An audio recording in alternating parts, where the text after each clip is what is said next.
we'll see what happens out of this meeting today with Biden and Xi. Not particularly optimistic. What's your take on this whole Trump trial? Because one of the wildest aspects of it is that every time they go after him, he rises in the polls. And, he was at the UFC this weekend in Madison Square Garden, and he's showed up at the UFC before. And the response back then was a lot of cheers. There was some boos. This was a couple of years ago. Now, when he walked out of Madison Square Garden, it was fucking bananas. Really? It Went was, crazy. the whole place was cheering.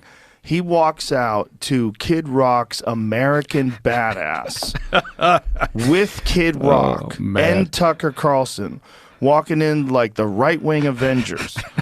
And the place went nuts. He's on the screen, and I'm telling you, the 99% other than Bill Burr's wife, 99% Well, of the Bill Burr's people, wife, yeah. There was that. fucking- Yeah. That's a Bud Light moment right there.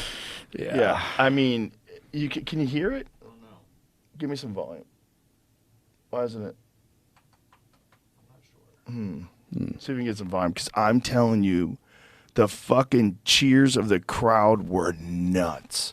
I mean, it was overwhelmingly in support of him, and it lasted a long time. I mean, it was a roll. Making his way into the building. One of the bigger mixed martial arts fans I know, President Donald Trump, taking his octagon side seat for UFC 2. That's crazy. We got 2 title fights coming up at UFC 295 here in a matter of moments, live from Madison Square Garden. I mean, you had to hear what the crowd sounded like before he walked in and then when he did. I mean, it was just overwhelming cheers for over a minute. I mean, just imagine a minute of people screaming at the top of their lungs, yeah! Well, I mean, so you look at the trial, and you have to assume. You can kind of tell that. Oh, this is the Pereira fight. Okay.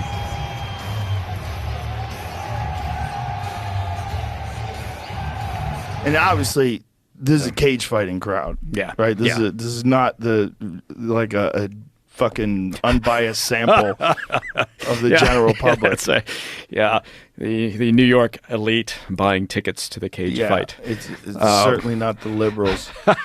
But if you look at the trial, look, the Democrats look at that, and they think the same thing, which is what the fuck, right? They think how do we beat that?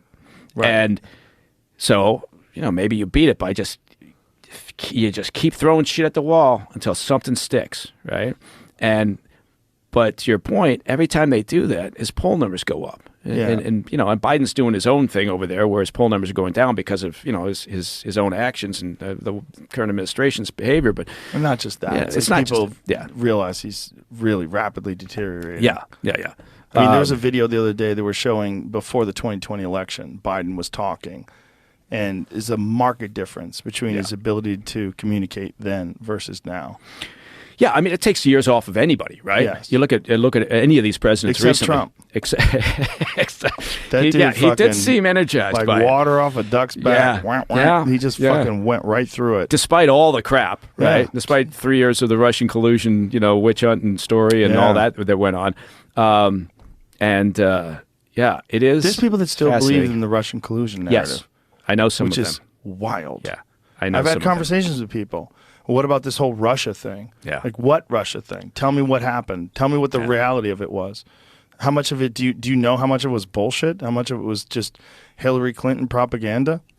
Well, and then we have on the other side of this. So you have that. You have these guys, Jamie Raskin, Adam Schiff, all these guys that spent every day in front of the cameras talking about the evidence they've got, and this is to save America, and this is the angst over trying to destroy our democracy, and it's all about compromise, being compromised and disinformation.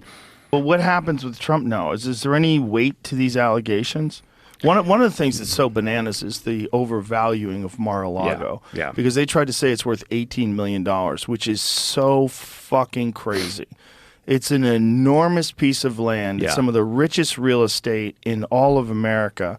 And even if there wasn't a Mar-a-Lago there, like this insane, beautiful resort, Right.